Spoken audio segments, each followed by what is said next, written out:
પ્રધાનમંત્રી નરેન્દ્ર મોદીના આગમન પૂર્વ કેન્દ્રીય જળશક્તિ મંત્રી સી.આર. પાટીલ સ્વચ્છતા અભિયાનમાં ભાગ લઈ શહેરવાસીઓને સ્વચ્છતાનો સંદેશો આપ્યો હતો અને ભટાર વિસ્તારના ઉમરાવનગર ખાતે યોજાયેલા સફાઈ અભિયાનમાં મંત્રીએ જાતે ઝાડુ લગાવી સફાઈ કરી હતી। પ્રધાનમંત્રી નરેન્દ્ર મોદીના સુરત આગામની પૂર્વ આયોજિત સફાઈ અભિયાન દ્વારા શહેરવાસીઓએ સ્વચ્છતા અંગે જાગૃત કરવા કેન્દ્રીય જળશક્તિ મંત્રી સી.આર. પાટીલ દ્વારા પ્રયાસ કરવામાં આવ્યો હતો અને ભટાર વિસ્તારમાં ઉમરાવનગર ખાતે સ્વચ્છતા અભિયાન અંતર્ગત કેન્દ્રીય કેબિનેટ જળશક્તિ મંત્રી સી.આર. પાટીલે જાહેર માર્ગ પર ઝાડુ લગાવી સફાઈ કરી હતી।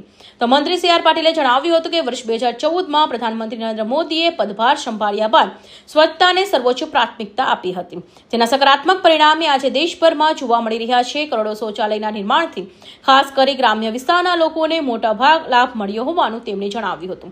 સી.આર. પાટીલે વધુમાં કહ્યું હતું કે સુરતને દેશના સૌથી સ્વચ્છ શહેરોમાં પ્રથમ સ્થાન પ્રાપ્ત કરવા બદલ પાલિકાના અધિકારીઓ, પદાધિકારીઓ અને સફાઈ કર્મચારીઓને અભિનંદન પાઠવ્યા હતા।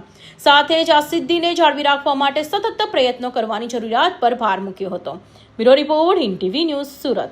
માનનીય પ્રધાનમંત્રી શ્રી નરેન્દ્ર મોદી સાહેબે 2014માં પદભાર સંભાળ્યા પછી સૌથી પહેલાં પ્રાયોરિટી એમણે સ્વચ્છતા માટે આપી હતી અને એના પરિણામ પણ આવ્યા।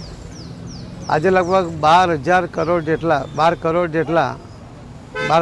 જેટલા જે ટોયલેટ બન્યા છે એ પણ સ્વચ્છતા માટેની અત્યંત આવશ્યકતા હતી ને ગ્રામીણ વિસ્તારોમાં એના કારણે પણ ખૂબ મોટો ફાયદો થયો।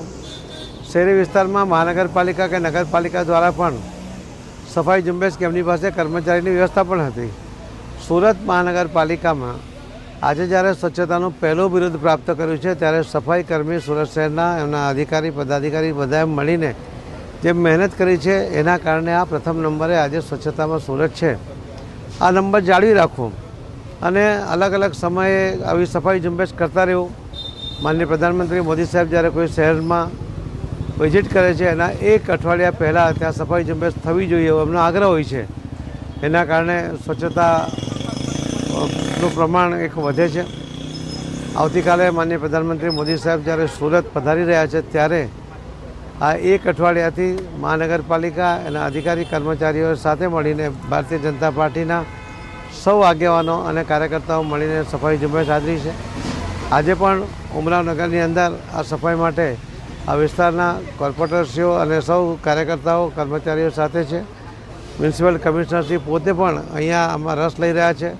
સાથે સાથે મેલેરિયા ન થાય એના માટે, પાણીનો ભરાવો ન થાય એની જાગૃતિ લાવવા માટે પણ એમણે લગભગ આખા શહેરમાં 900 જેટલા કેમ્પ કર્યા છે। એ ખૂબ અભિનંદનને પાત્ર છે।